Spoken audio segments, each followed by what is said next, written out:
Salut à toutes et à tous. Bienvenue sur Naya TV. De l'aveu même de Manu Dibango, il est certainement l'un des plus grands guitaristes de l'histoire de la musique camerounaise. Sa particularité, c'est qu'il joue de la main gauche, d'où son surnom de guitariste gaucher. Vous l'avez certainement deviné.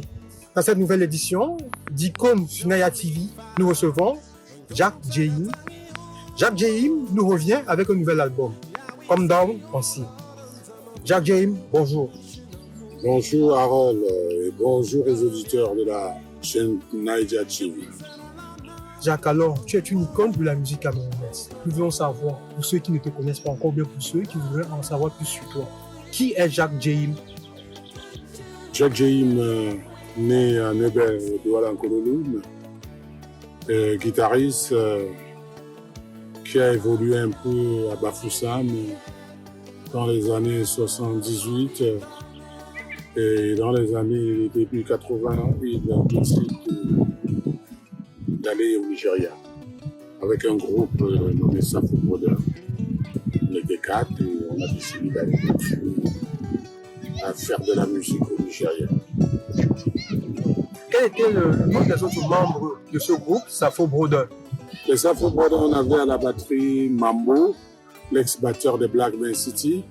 On avait Marcelin Yamsi au clavier, Joe Hatt à la basse et moi-même à la guitare. On était en quartet, on est parti de Bafoussam et subitement on a décidé qu'il fallait prolonger l'aventure musicale au Nigeria.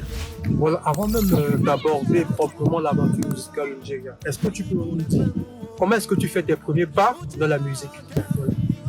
Je dirais les premiers pas de la musique, ça se passe au lycée. Au lycée, on commence petit à petit à jouer, à faire des interprétations. Je vous dirais à l'époque, nos lycées camerounais, je veux dire que ce soit le collège Liberman, lycée technique, tous ils avaient des orchestres. Et ce qui faisait qu'en fin d'année, hormis les études, on allait faire les concerts de fin d'année. Et en plus, à l'époque, au quartier, on avait des grands frères qui avaient des guitares. Et c'est à travers ces instruments empruntés à nos grands qu'on essayait de travailler l'instrument pour interpréter quelques chansons. Voilà, revenons donc à l'instrument. Tu es surnommé le guitariste gaucher parce que tu joues si bien de la guitare de ta main gauche. Alors pourquoi la main gauche? Qui t'a initié à la guitare? Je dirais personne ne m'a initié à la guitare. La guitare, je l'ai commencé comme ça, tout seul. En interprétant des chansons. Comme je disais, parfois on faisait des kilomètres à Douala. J'ai eu l'occasion de rencontrer, on parle paix à son âme, John Baby. On était tous à Nebel, on avait l'occasion de se retrouver le soir au poteau et jouer de la guitare. Sans oublier Yerima aussi, l'ancien footballeur de l'Union de Douala, avec lequel parfois de temps en temps, je dirais parfois 3 sur 7, en semaine, j'allais au foyer de l'Union. Et à l'époque, c'était un très, à l'époque, je parlais qu'il joue toujours de la guitare aussi bien, hein, très bon guitariste. Et il m'a beaucoup appris aussi certains plans folk. Je dirais aussi, c'est avec toutes ces rencontres aussi qui m'ont permis de trouver le plaisir à jouer de la guitare. Voilà, mais et pourquoi on fait de la main gauche? C'est-à-dire, de manière classique, les guitaristes sont droitiers, mais pourquoi vous n'avez pas voulu changer, de rester à la même gauche, même si vous êtes gaucher? Je ne pouvais pas changer parce qu'emprunter la guitare de quelqu'un et changer les cordes pour pouvoir. Déjà, la méthodologie, je ne connaissais pas. Et à l'époque, la méthode gaucher, elle n'existait pas, il n'y avait pas de guitare pour gaucher. Et même en Europe, c'est dans les années 90 qu'on a pu créer vraiment une méthode pour vrai gaucher. Et ce qui fait que nous, on est ce qu'on appelle dans le jargon gaucher, les faux gauchers. C'est des guitaristes qui jouent en position de gaucher, mais sur guitare de droitier.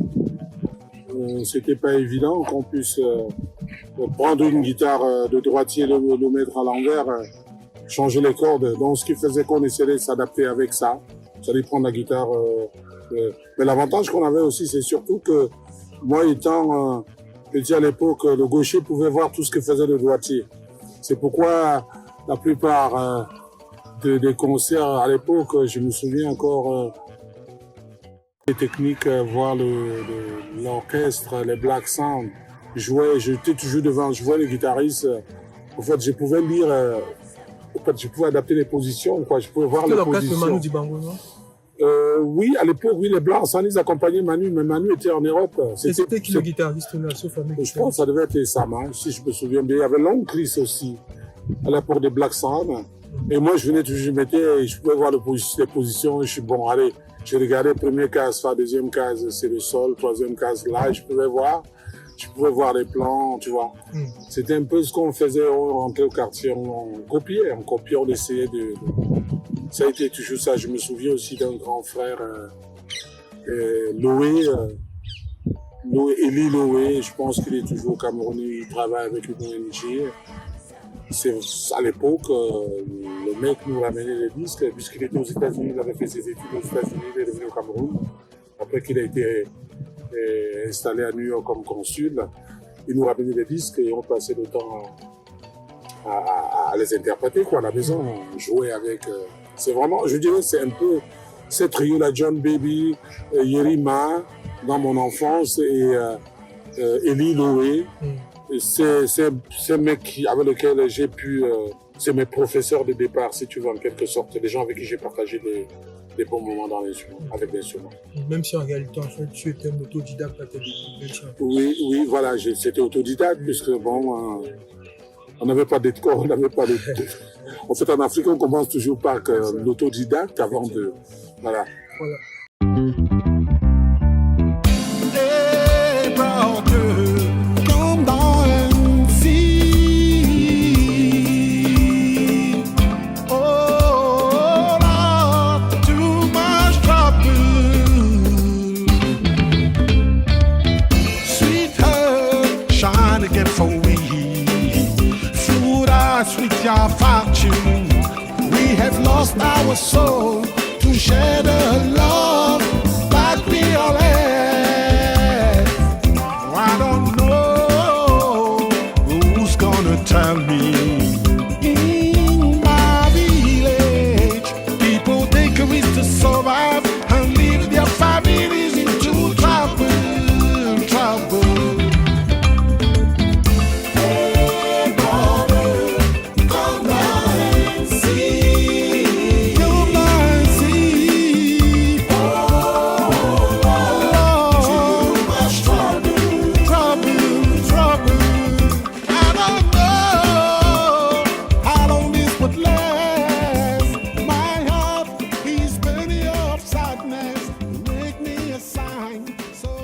Maintenant, pour revenir donc à l'aventure nigériane, pourquoi as-tu décidé par la suite de poursuivre dans cette aventure nigériane avec le groupe dans lequel tu évoluais à Bafoussam, le Safo Brothers?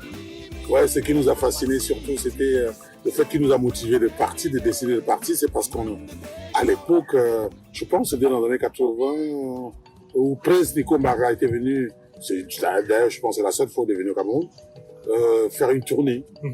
Et on se retrouve à Bafoussam. Il devait jouer, je pense que c'était à l'hôtel, la salle de cinéma, si j'ai encore bonne mémoire, Tamja, voilà, merci. À Tamja, alors, on a été les voir et on est rentré en contact avec les musiciens. Franchement, les mecs, à l'époque, c'était l'Afro, les Salamanders. Et les gars, ils avaient leur bus, ils avaient leur matos, ils sont venus en boîte. Ils ont conseillé les gars, you play good, mais why can't you come in Nigeria, this kind of thing, you know? Et on était là, on s'est regardé, on s'est dit, waouh, regarde comment les gars. Et je pense une année après, on a décidé le contrat de Safo, Club Safo, parce qu'on a fait la paillote. Une année et demie après la paillote, on est parti au Club Safo. On a fait une année, je pense. Et le contrat s'est terminé, on a décidé de partir. On est venu à Douala et subitement, on a eu cette stimulation de décider de partir au Nigeria. C'est comme ça qu'on est parti au Nigeria. Ok.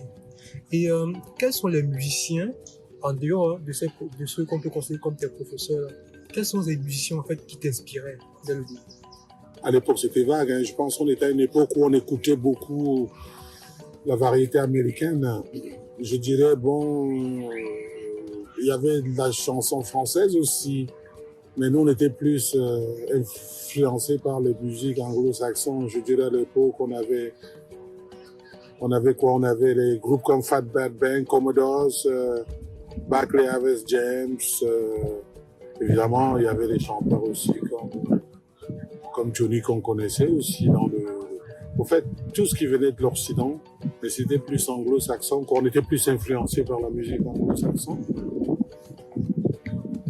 Raconte-nous à présent dans ton aventure au Nigeria, c'était comment? Ça s'est passé comment? Quand tu es arrivé, comment vous avez fait, comment vous avez évolué, comment, quel est devenu le groupe par la suite? Le Nigeria, on est arrivé, on avait un quartet avec mes amis. Et la chance qu'on a eue, c'est qu'on a atterri à Calabar. Et comme on est parti à Calabar, il y avait le grand artiste nigérien Geraldo Pino qui était parti de Lagos pour Calabar, Cross River State. Et il avait son groupe ghanéen. Et dès qu'on est arrivé, on allait se présenter à ce patron qui nous a dit, you guys, you play, how many are you people? We are 4. Okay, so can you play something? Vous savez, les anglophones, c'est surtout ça. Vous êtes musicien.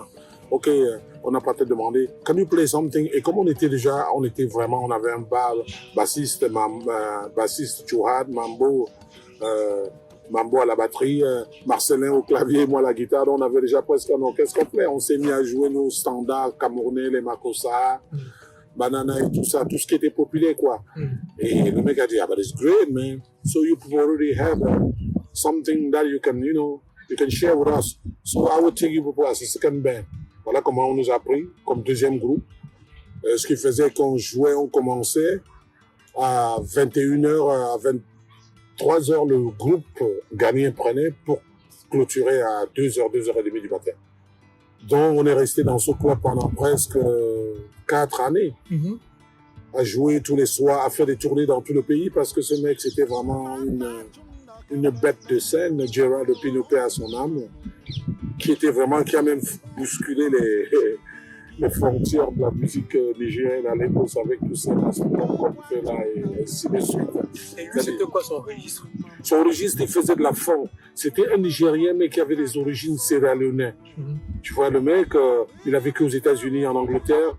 Il est venu chez lui à Sierra Leone. En plus, à l'époque, il y avait un peu de problème au Sierra Leone. Et il a décidé de quitter le Sierra Leone et descendre toute la côte de l'ouest de l'Afrique. Il s'est installé au Ghana. Il a fait un tabac énorme au Ghana pendant presque 2 années. Et il est redescendu au Nigeria parce qu'il avait des origines nigériennes et sierra-léonaises. Et c'est là où il s'est installé au Nigeria, à Lagos, pendant quelques années. Et je pense qu'il a mis le feu au Nigeria parce qu'il avait un style vraiment particulier. C'était vraiment le showman. C'était un peu à la James Brown, quoi.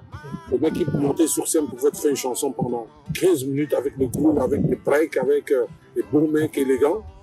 Et c'est comme ça qu'il s'installe au Nigeria. On est deuxième groupe. Je continue toujours à le dire aujourd'hui. J'ai écouté, le Nigeria, c'est le pays auquel j'ai écouté vraiment la musique. J'ai écouté quand je suis arrivé au Cameroun, au Nigeria. C'est-à-dire, j'avais tout, comme j'ai toujours parfois tendance à le répéter, c'est pas que je dénigre mon pays. Le Nigeria, il est déjà grand en superficie. Et je partais de mon pays, le Cameroun, j'arrivais là-bas, tout était waouh! Les infrastructures, tu voyais déjà le Nigeria. Avec des autoroutes, je dis à Lagos, alors que ça faisait 3 ans qu'il sortait de la guerre, quoi. Je disais, waouh, ce pays. En plus, le show business, il y avait déjà des studios. Et quand je partais, on avait quoi? On avait chez nous, je pense, c'était la radio Douala, on avait quelques. Mais j'arrive au Nigeria, on a déjà les studios de 48 pistes, des salles de prise de vue, des télévisions. En fait, je disais, waouh, des orchestres classiques. Tu vois, j'ai dit, pour moi, ça a été un waouh. Et en plus, la culture ouverte, là, je vous parle des années 80, je pense qu'aujourd'hui, vous voyez les résultats aujourd'hui. C'était déjà, ils savaient déjà, au Nigeria, la culture avait la valeur. Tu t'imagines, on faisait des tournées où parfois les flics, quand ils faisaient leur contrôle, parce que le pays n'était pas en sécurité, tu vois. On arrivait, dès qu'on les disait, these are band boys. Ils disaient, are you a band boys? Oh, what type of music are you playing? Can I have one of your records? Can you give me one? Oh, boy. Hey, great. I love you guys. Just go ahead. Tu vois ce que je veux dire? Moi, je dis, waouh! Le mec, non, c'est que le Nigeria, pour moi, c'est vrai, je vis longtemps. Je vis depuis longtemps en Europe, j'ai eu l'occasion de voyager aussi avec ce que je fais comme métier. Mais le Nigeria, franchement, c'est un peu mon pays d'adoption. Comme je dis, comme en France, évidemment, on m'a adopté. Mais le Nigeria, vraiment, culturellement et musicalement, c'est un pays de cœur pour moi, quoi. Ah, c'est un pays de cœur pour toi. Oui.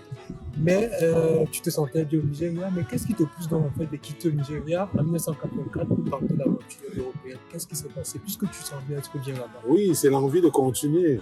Vous savez, il y avait quelque chose au Nigeria. Le Nigeria, bon, à part Prince Nico, franchement, qui a réussi, il y a certains artistes ghanéens comme Coucou Seko qui ont réussi. Tu sais, quand vous arrivez quelque part, vous essayez de voir ce qui se passe. On a eu des groupes comme Mighty Flames avec le frère Willy Info à la basse, qui ont pu faire des disques là-bas et qui a marché. Mais le Nigeria, c'était un pays où déjà mon intuition me demandait d'aller un peu plus loin. Parce que c'est vrai qu'il y a eu beaucoup de copains qui sont restés au Nigeria, qui ont fait leur vie. On pouvait rester au Nigeria, faire du business. Je pense qu'il y a Nkono Telex. Nkono Telex, oui, très très bon musicien. Oui, c'est un collègue. Il y a beaucoup, mais après il est rentré au Cameroun crier. Ce que j'apprécie beaucoup de Telex, c'est que malgré le potentiel, le potentiel qu'il avait, il voulait pas migrer en Europe parce qu'il a été jusqu'à Londres. Telex est un très bon musicien s'il voulait rester, mais je pense que ce qui le trottinait, c'était de rentrer au pays, travailler avec la jeunesse, transmettre tout ce qu'il avait appris. C'est pourquoi il est rentré, il a ouvert un studio à Douala, à Bédou, où chaque fois quand je venais au Cameroun, j'allais le voir. C'était un choix. Il y a d'autres qui sont allés aux États-Unis. Ouais, nous, on s'est retrouvés en France, mais je dirais la plupart des Camerounais, parce que dans les années 80, vraiment, au Nigeria, à Lagos, dans les studios, c'est nous qui faisions un peu les beaux temps là-bas. La preuve, la majorité des musiciens de l'orchestre, même de... Voilà, que ce soit plus de quoi, parce que les Camerounais, mais après, c'est parce qu'on a des frères anglo-saxons camerounais qui, mais nous, cette génération des années 80, c'était plus des francophones. C'est des francophones qui sont partis du Cameroun. Dans le groupe Baga, comme Tchatchoua. Tchatchoua, lui, il était bamileke, mais il était bamileke anglophone. C'est ce qu'on oublie, c'est qu'il y a beaucoup de frères, que ce soit des anglo-saxons qui sont au Nigeria, mais parce qu'ils sont du côté anglophone dû à notre histoire. Et donc, ce qui fait que, moi, quand je suis arrivé, le groupe Mighty Flames, c'était des anglophones, tous. Le Willy Ford, c'était des anglophones camerounais. Et nous, quand on arrivait, on était francophones camerounais, donc il y avait une certaine symbiose. Tu voyais la même pulse, la même énergie, la même envie de faire des choses. Et à Lagos, tous les studios, les meilleurs qui pouvaient jouer dans les disques nigériens, c'était les Camerounais et les Ghanéens aussi. N'oublions pas, parce que il y avait des très bons musiciens ghanéens là-bas. Donc, ce qui fait que le Nigeria étant un pays, je dirais, tellement évolué culturellement, ce qu'ils faisaient, c'était utiliser beaucoup. Ils utilisaient beaucoup les musiciens étrangers surtout pour ceux qui faisaient des musiques ouvertes, parce que n'oublions pas qu'ils sont aussi qui font la musique traditionnelle, quoi. Donc, l'envie de partir, c'est quoi? C'est tout simplement toujours se dire, bon, après un moment, on a des étapes. Je pouvais faire ma vie au Nigeria. Mais j'avais envie d'aller un peu plus loin. J'avais toujours l'impression qu'il y avait quelque chose qui manquait. Parce qu'on est resté au Nigeria pendant 5 ans. Avec le groupe, on a joué. Après, un moment, il y a eu quelques frites, tu vois. Bon, ça s'est un peu effrité. Certains sont allés. Et ce qui fait que, bon, le seul malheur que je regrette du Nigeria, c'est qu'on n'a pas pu faire un disque. On est allé jusqu'au studio, mais on n'a pas pu réaliser le disque, peut-être parce qu'on n'avait pas d'expérience, alors qu'on avait les chansons. Mais sinon, l'envie de partir, c'était juste parce que I want to see something else. You know? C'était ça, l'envie de voir autre chose. Justement, à propos de disque, après tant d'années comme musicien, requin, etc., tu décides enfin de te lancer devant de la scène et d'entamer en fait une carrière en solo. Qu'est-ce qui t'a donc poussé à franchir ce cap? Pourquoi avoir décidé? Parce que tu aurais aussi pu, comme certains, n'être qu'un musicien. Qu'est-ce qui t'a poussé en fait de franchir le cap en fait de chanter, de faire une carrière solo? Oui, parce que je la préparais déjà depuis le Nigeria. Avant de partir du Nigeria, j'avais les chansons. J'ai pu arranger les albums de certains artistes comme Tony Okorichi. Et j'ai pu composer, j'ai pu accompagner, tu vois ce que je veux dire? Oui. Donc, j'avais des chansons dans ma petite tirelire. Ce qui était là, c'est que je n'ai pas pu le faire au Nigeria. Mais j'avais déjà cet instinct. C'est quand je suis arrivé en France maintenant que la France était différente. C'était plus... En fait, l'objectif, c'était d'aller aux États-Unis, ou Londres, parce qu'il y a certains groupes comme les Georgia Chini, Soul Babimbi, le bassiste, sont partis aux États-Unis. Mais nous, malheureusement, je dis nous, on n'a plus notre direction parce que c'est une question de contrat. Willy Ford, ils sont venus à Paris.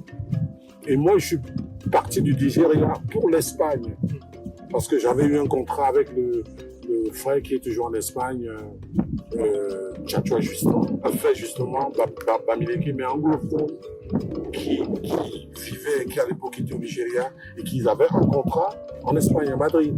Et il m'a demandé, Jacques, viens renforcer le groupe. C'est comme ça que j'ai eu un contrat pour l'Espagne. Donc j'arrive en Espagne. Après 8 mois, ce contrat, je décide de venir en France. Et je suis arrivé en France, c'est là où je retrouve encore toute l'Afrique. Et que la France, c'était autre chose, parce qu'au Nigeria, ce qu'on faisait, on faisait des interprétations. On pouvait jouer dans des albums, interpréter des trucs. Mais quand j'arrive en France, c'est autre chose. C'est la création. Et les artistes en France, les artistes africains en France, c'est la composition. Il faut avoir la possibilité de travailler sur la musique mandingue, la musique congolaise, la musique sud-africaine, la musique, tu vois. Ce n'était plus les interprétations, mais c'était la création. Donc c'était une autre démarche de musicien maintenant. Il fallait être capable de rentrer dans le moule parisien pour qu'on te découvre et pour qu'on t'accepte. Moi en Afrique, je jouais, j'interprétais, j'avais ce qu'on appelle feeling, la soul, tu vois. Mais quand je suis arrivé, je me suis rendu compte que ce n'était plus ça. Il fallait créer, il fallait interpréter d'autres musiques qui n'ont rien à y voir avec ne serait-ce que la musique camerounaise ou la variété. C'était là, rentrer dans les musiques traditionnelles africaines, ce que je dirais, comme ce que font les salifs, aller ou peut-être Bori Kanté ou Boussi Mlongo, l'Afrique du Sud. Tu vois, rentrer vraiment dans ces musiques, et c'était pas évident. C'était pas évident, donc il fallait creuser. Et c'est là où je me suis rendu compte, parce que en travaillant toutes ces différentes musiques, je me suis rendu compte de la richesse de la musique africaine. Parce que parfois on nous dit, la musique africaine elle est belle, elle est riche, mais parfois on ne comprend pas. Mais franchement, je vous le dis aujourd'hui, les auditeurs de Nadia TV, elle est belle la musique africaine dans sa globalité, elle est riche harmoniquement. C'est surtout pour ça. Parce que tu vas jouer le même 1, 4, 5. Le Ghanéen va chanter différemment, le Nigérien va chanter, le Camerounais va chanter différemment. Et tout ça, c'est des modes. C'est ce qu'on appelle modal dans la musique. Et quand tu écoutes ça, tu te dis, waouh, cette richesse, quoi. À travers la musique mandingue, à travers la musique congolaise, la musique sud-africaine, la musique angolaise. Parce qu'on avait tout ça, là, Sambangwana, tout ça. C'est des gens avec lesquels j'ai travaillé. Metsikini, Tchalamona, Bob Libert, tous ces artistes qui venaient des horizons différents, avec des musiques différentes. Ça m'a permis de m'enrichir et vraiment d'apprécier encore cette musique africaine.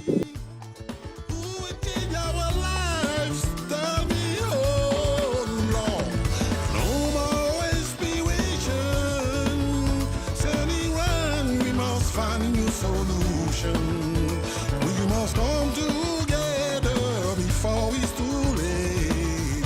They are crazy day by day. I wanna dream. I'm dreaming. Whoa, whoa.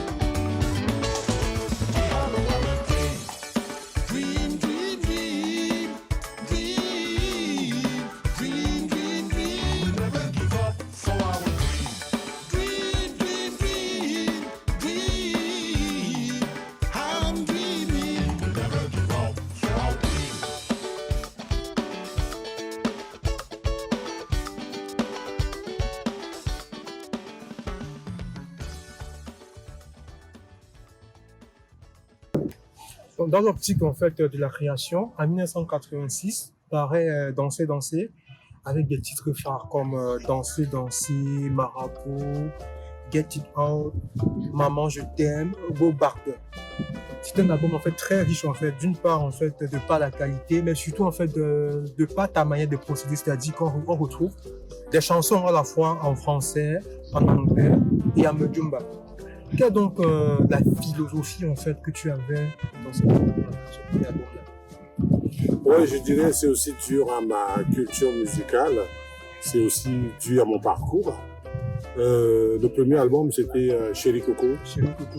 Oui, j'ai toujours chanté en anglais. Dans Chéri Coco, on avait I Can't Stay Any Longer. C'est une histoire d'amour, un peu un genre de reggae. De toute façon, on revient. Voilà. Bref, donc c'est pour dire que l'album Go Back, l'album Danser, danser, le deuxième album avec comme titre, tu venais de le répéter, Harold, Get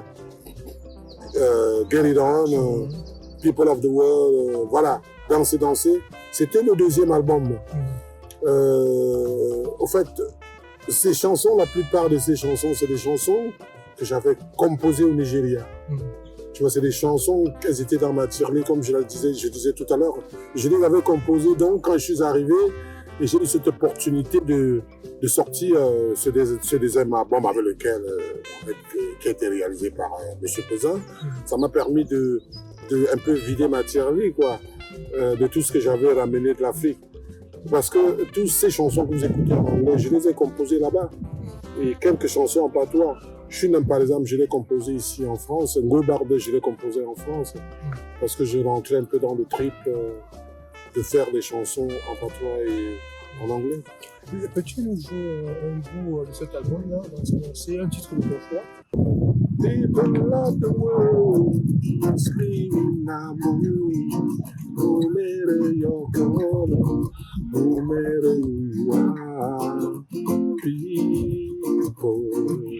People of the world, we must love each other.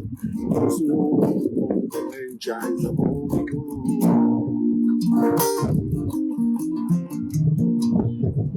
Tu vois, c'était ça, People of the World, we got to live in harmony. C'était toujours ce message, on a besoin de vivre en harmonie parce que personne ne détient la terre, you know. C'est le grand maître, comme je dis, j'aime toujours le dire, qui le détient parce qu'on laisse. C'était un peu ça l'histoire de People of the World. Il y avait aussi Maman, je t'aime. Voilà. Donc maintenant, pour revenir donc à ton premier album, l'album Chéri Coco, un album que j'affectionne particulièrement, notamment à travers le titre Shunam.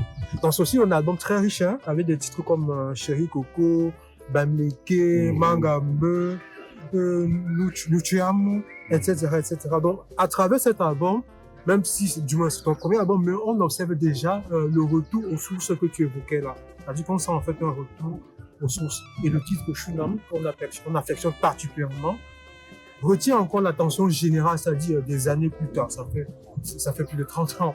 Mais c'est un titre qui retient en fait l'attention générale. Quelle est en fait l'histoire? Tu viens de nous dire que c'est une chanson que tu as composée en France. Quelle est l'histoire derrière ce titre? Comment est-ce que tu as composé ce titre? Le titre, je dirais, la musique est venue, les textes après. Parce qu'au fait, j'essaie de parler, tu vois, c'est des histoires comme nous,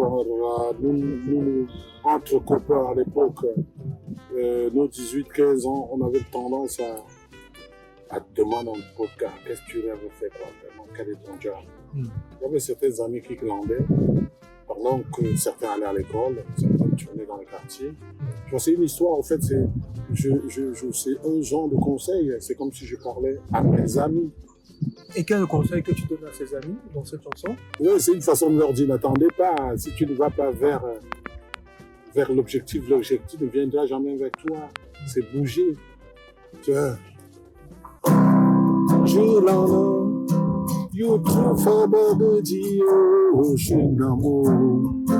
Chundon, ninja you joue d'un jour.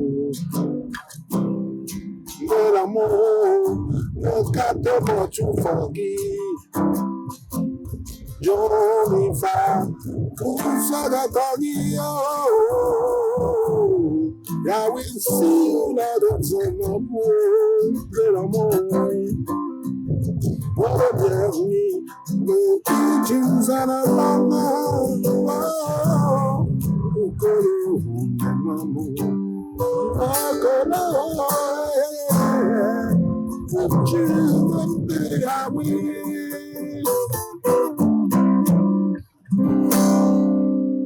Ouais, c'est tout juste un. Au fait, je demande à l'ami de bouger, de pas rester sur. Voilà. Parce que si on veut traduire, en fait, voilà, en langue, on dit le jour s'est levé. Voilà. Toi, ton travail, c'est quoi, mon gars? Voilà, lève-toi, va chercher ta pitance au quotidien.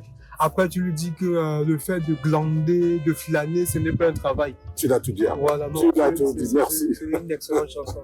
Voilà. Après, dans Shunam, en fait, après, par la suite, en fait, tu décides de retourner à l'école, à l'IACP, envie de te perfectionner. Donc, pourquoi, en fait, avoir décidé de retourner à l'école, alors que lorsqu'on écoute, en fait, les deux albums qu'on a cités là, tu es un artiste, tu n'es pas presque, tu es un artiste accompli. Mais qu'est-ce que tu ne maîtrisais pas? Qu'est-ce que tu es donc allé chercher à l'école? Juste pour comprendre en fait cette démarche. Oui, parce que j'étais encore dans l'instinct. Je jouais, il y avait quelque chose qui manquait, c'est toujours ça. On peut jouer, on peut connaître l'instrument, surtout moi. Moi, j'ai eu l'occasion d'interpréter beaucoup et passer dans les clubs aussi. Je connaissais le mécanisme, mais je jouais toujours à l'instant. Bon, là, à un certain moment, quand tu te retrouves avec des amis qui jouent autre chose, où tu essaies de jouer, ils te disent, gars, c'est pas bon là. J'ai un flash comme ça. Et on allait, je pense, on était dans le bus, on allait en Autriche. C'était la caravane, à l'époque, on faisait, au fait, c'était une caravane pour la libération de Fela. Donc il y avait plein de groupes, on avait décidé de faire le tour de l'Europe. Et pendant, dans le bus, on était en train de jouer comme ça, avec Roger, comme justement, on en parlait même d'ailleurs hier. On jouait des trucs comme ça. Roger me dit, mais gars, il y a des trucs qui se passent. Hein. Je dis quoi, il dit qu'il faut développer la chose. Et à l'époque, j'en avais déjà discuté avec Justin. C'est Justin qui m'a stimulé. Justin Boven, oui. Justin m'a dit, Joe, gars, il faut aller apprendre, il faut que, voilà. Et c'est là où je me suis inscrit. En plus, lui, il était à l'IACP. Je pense qu'il avait déjà soit fini à l'IACP. Et ça m'a motivé parce que je voulais comprendre autre chose. Je voulais être capable de comprendre l'instrument, comprendre le degré des harmonies, parce qu'on me parlait parfois de certaines harmonies, je ne comprenais pas. Tu vois, je me suis dit non, il fallait apprendre. Et c'est là, par l'encouragement de ses amis, j'ai décidé de m'inscrire à l'IACP. Et à l'IACP, j'ai fait 4 années. Ça s'est super bien passé. Et je dirais, c'était le plus grand bonheur d'apprendre et de comprendre. Ce qu'on ne comprend pas, c'est que la musique, l'Africain a ce potentiel. On retient, on interprète, on fait beaucoup de choses. On joue avec l'instant. Mais je pense que si on apprend la musique, moi je me dis tout ça quand les leaders africains comprendront que la musique, c'est pas seulement parce que nous l'avons naturellement, nos mamans elles dansent, elles ont le tempo, on chante, mais à comprendre le simple mécanisme, comment il fonctionne, je pense qu'on peut faire des choses énormes. Je parle de la culture, quoi. Parce que la musique, connaître la musique, on ne te demande pas de connaître, on te demande tout simplement de savoir le mécanisme, être capable de l'expliquer.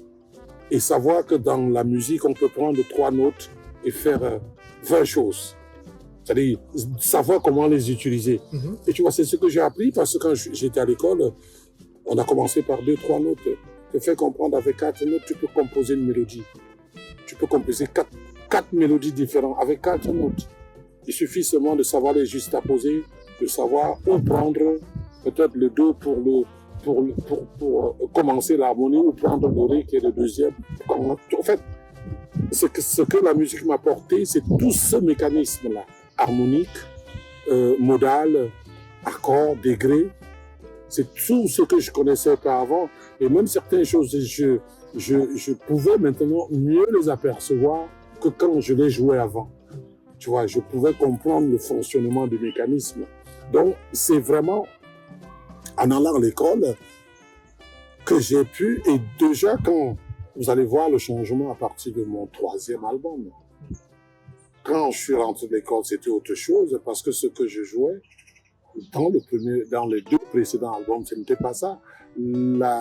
L'école m'a permis de retrouver vraiment ma source, ma personnalité, ma façon de jouer à l'instrument.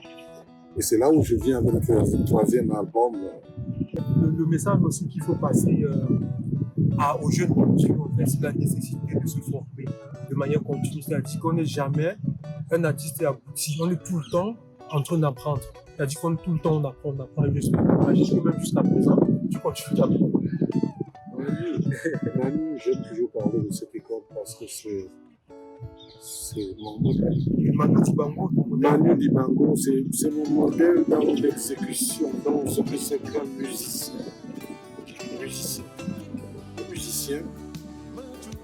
Mais si tu joues pas les instruments, moi jusqu'aujourd'hui, c'est pas pour me donner des fleurs, même si je me répète, je fais les heures de guitare. c'est-à-dire Une journée, par exemple, je sors le matin et je travaille toujours la nuit. Je peux commencer l'instrument, si je fais peut-être des vocales, je peux en faire peut-être 1 heure, j'arrête. Mais l'instrument, je peux prendre l'instrument à 1 heure si je mange avec la famille. Je vais dans mon petit bunker. L'instrument, je l'ai peut-être minimum 2 heures, 3 heures. Je travaille avec les casques à l'oreille, je suis les infos, je regarde les chaînes de télévision camerounaises, je zappe, je m'informe, j'essaie d'être en symbiose au même moment en montant les gammes. Parce qu'aujourd'hui, ce qu'on fait, c'est de travailler les gammes. C'est ce que Manu disait toujours. Quand tu comprends l'instrument, quand tu comprends les harmonies, qu'est-ce qui te reste à faire? C'est de travailler toujours l'instrument pour que les doigts ne flanchent pas, parce que plus on prend l'âge, si on lâche l'instrument à côté, ce qu'on faisait 5-10 ans en arrière, on ne pourra plus le faire. C'est pourquoi Manu disait toujours les gars, montez vos gammes, faites vos exercices, que ce soit les intervalles de tierces, de quartes, de quintes, tout ça, faites-le. C'est ça le musicien. C'est pourquoi Manu, même à son dernier concert, Manu, je le voyais jouer, j'avais l'impression que ce mec, le son ne vieillissait pas, c'était toujours puissant. C'était toujours puissant quand tu voyais ce mec jouer. Et c'est parce que c'est le musicien qui avait toujours l'instrument. Il avait toujours l'instrument avec lui. Et nous qui sommes un peu ses adeptes, c'est ça. Tant qu'on a la santé pour garder la forme, le mental, l'ouverture d'esprit et quand on travaille l'instrument, on est inspiré aussi. C'est ça, on est inspiré à travailler, à se répéter. Ça ouvre l'imagination et on est inspiré à penser à la création. Parce qu'aujourd'hui, c'est créer. On n'est plus là à prouver les choses. On a joué, on a tourné, on a accompagné les gens. C'est d'avoir l'esprit qui nous permette de créer des choses un peu plus fraîches et fluides aujourd'hui. Et c'est pourquoi on monte nos gammes. On passe le temps à faire des choses.